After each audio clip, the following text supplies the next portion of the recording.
İkinci bab. İsa Mesih'e mensup bolğanlar üçün sizler rığbetlendirildinglar ve onun mehir muhabbetinden teselli tapdinglar.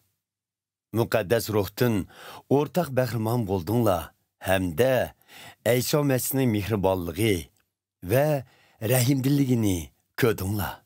Shundoq ekan, sizlar o'xshash o'y fikr, sap mehr muhabbet ve bir niyet, bir maqsadda bo'linglar.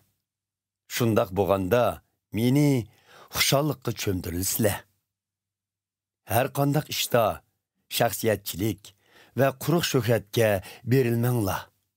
Aksicha kamtar bo'lib, boshqalarni o'zinglardan ustun ko'ringlar. Öz menfiitinglarni emas, boshqalarning menfiitini o'ylanglar. O'y fikringlarda İsa Mesih'tek bo'linglar. U tabiati jihatda Xudo bo'lsa-mu, Xudo bilan teng o'rinda turishim kerak demidi. Aksicha u o'z ixtiyori bilan bu o'rindan voz kechib, inson tenida kelib, o'zini quldek tutdi. U inson qiyofatida yashab, o'zini töven tutup, toki o'lgicha Xudoga itoatman bo'ldi. U hatto kresga mixlangandimu shundoq qildi. Shuning uchunmi Xudo uni eng yuqori o'ringa ko'tarib, uningga hammadan ustun nom shuhratni berdi.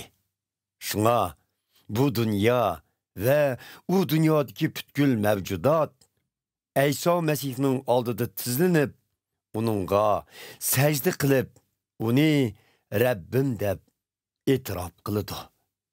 Buning bilan Xudo otimiz ulug'lanadi. Shunlashqa, aziz qarindoshlarim, men oranglardagi vaqtimda hamisha so'zimni anglag'inglardek sizlardan ayrilgan mushu vaqtlardimi so'zimni texmi yaxshi anglanglar.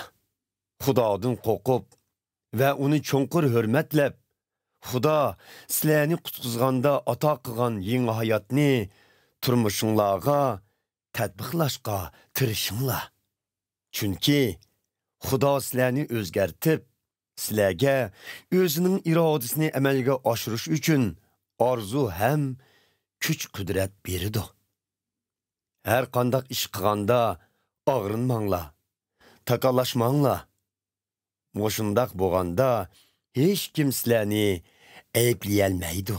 Sizlarmi bu chiriklashib, razilishib ketgan insonlar orasida Xudoning qusursiz, pok farzandlaridan bo'lisizlar.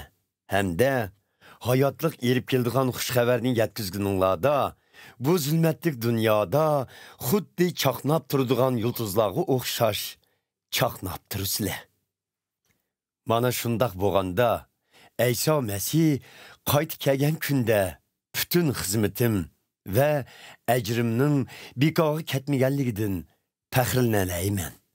Sizlarning İsa Mesihga bo'lgan e'tiqodinglar ve uning uchun qilgan xizmatinglar Xudoga atalgan qurbonlik hisoblanadi. Agar men issiq qenimni sening bu qurbonlig'inglar ustiga chassam, ya'ni sizlar uchun o'lsam, xursand bo'laman. Hamda sizlar bilan birga shodlikqa cho'maman.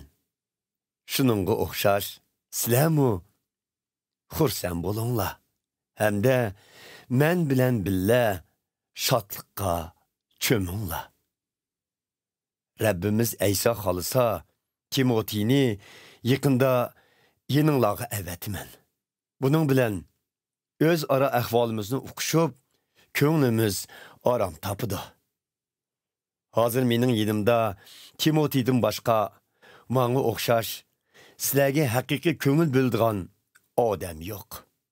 Boshqalar o'z ishlarini o'ylab, İsa Mesihni xursand qiladigan ishlarga ancha ko'ngil bo'lmayotidi. Sizlarga ma'lumki, Timoti o'zining yaxshi bir yordamchi ekanligini isbotladi. U xuddi o'g'lining otasiga yordam qilganiga o'xshash, xushxabar yetkizish yo'lida men bilan billa ishladi. Shunga men zindondan chiqish ishimning qandoq bo'lganligini bilgan hamon uni darhol yeninglarga avatman. Rabbimizga bo'lgan ishonchim komilki, pat orada o'zimmi yeninglarga boraman.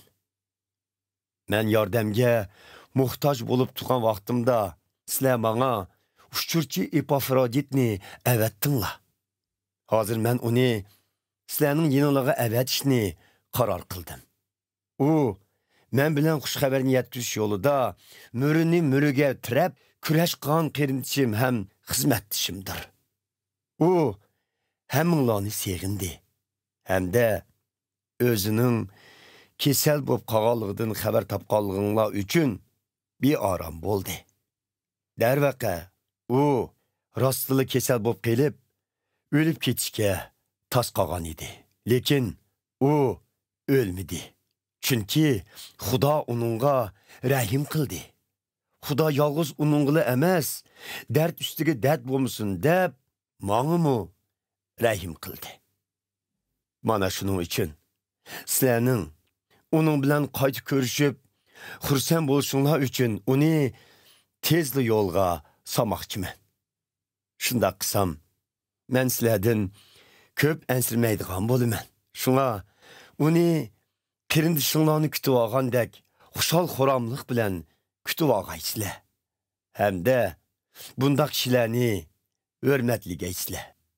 Chunki u Ayşe Masihga xizmat qilish uchun hayotining xeyim xatarga uchrashiga qaramay, sizlar menga qilolmagan yordamni qilaman deb o'lishga tas qolgan edi.